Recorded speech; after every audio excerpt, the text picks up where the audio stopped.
It's always a challenge when approaching the creation of a new game. There is pressure to do something different, to lead the way, to deliver even better characters, environments and stories. Over the years with Tomb Raider, each adventure has broken new ground and taken the player to even more exotic locations and arenas. And now onto a new arena, the next generation console.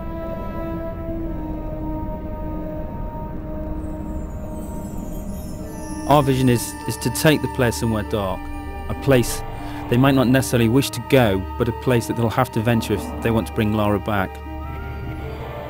This world is from the imagination, but based in reality. A dark world, a dangerous world, a world that reflects the change in Lara. It will be a new experience, one that will almost be shocking to people who have played Tomb Raider in the past. From the catacombs of the Louvre to the alleys of Prague, we searched for the seedier side of life. A world that you wouldn't normally see Lara in, but a world that she has no choice but to inhabit. Like her audience, like the game's consoles themselves, Lara has grown up. Her experiences in Tomb Raider 4 have forced her to question herself. This game will ask more questions of her. It was a very conscious decision to leave out elements of Lara's story since Tomb Raider 4. Certain aspects of that story will return. It's just a matter of when and where. For the first time, Lara will have a moral choice to make. It's no longer a clear-cut case of good versus evil. This is a more complex tale which will ask more complex questions of the player. The player controls how the story develops much more than in previous Tomb Raiders. Basically, when Lara talks to a character, the player can also choose whether Lara is nice, nasty, or dismissive to another character. This game sets a new benchmark for character animation. The new consoles allow for an unprecedented level of subtlety in the way the characters can act. Some characters may betray more than their feelings. In this world, the player should look as well as listen. The advancements in game technology allow for much more complex movement from the characters. They have spines, joints, they even have fingers. They move in different ways. We borrow these movements from real people. The man on the A57, the woman on the bus. They travel much further than they think. The player will choose which paths to take, which characters to trust, which lies to believe, and which enemy to face. Some enemies may become allies. Some enemies may become something far worse. Certain enemies have taken years of conception, gestating through design and redesign.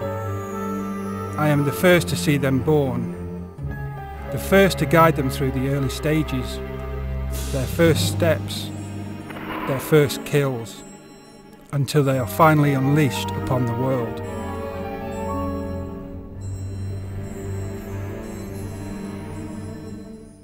When you walk into this world, you walk into a film with multiple paths and possibilities, with one story drawing you through.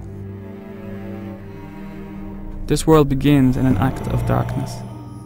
How this world ends is up to you. This is a world of shadows. There is a shadow on Lara. He watches, waits, he bides his time. His name is Curtis. He wants revenge. And Lara will help him extract that revenge.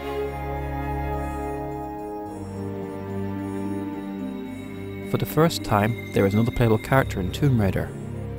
A character whose abilities combine the supernatural with the superhuman. He has a different approach to Lara, less subtle perhaps, but still effective against certain opponents.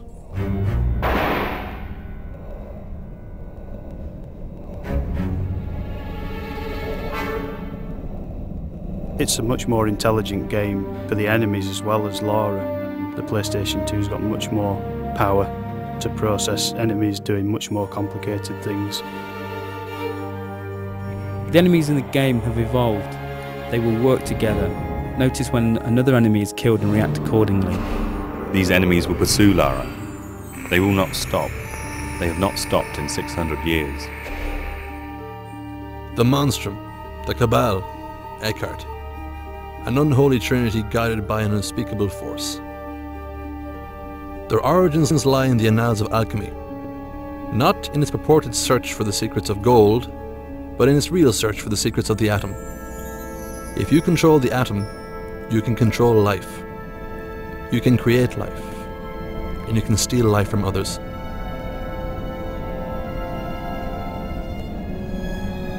This story is very much on an epic scale, from 14th century alchemists to serial killers in modern day France.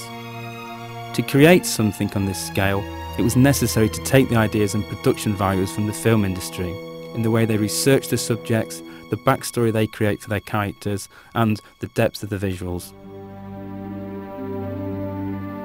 This level of production requires a total consistency of purpose. Every aspect of the game has to be in keeping with the overall concept. Every person working on the game knows that they are working on an epic, and everything they do has to reflect that, from concept to completion. For the music to match the scale of the production, we decided to use the same process that major film studios use. In this case, the London Symphony Orchestra.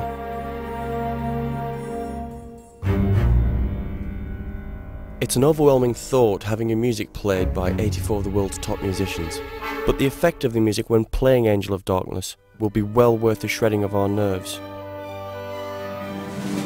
On the day of the recording, we are in the good hands of Abbey Road Studios and David Snell, the conductor. In a sense, he visualises the music and translates it to the ears. We wanted the music to be ever present, draw you into the world without you noticing. Part of the style of this game is that all the elements work together, bide their time, wait for the moments when they are needed. At core, we had a very clear vision of where we wanted to go. We wanted to take the Lara we all knew and put it into a game, a situation that no one knows.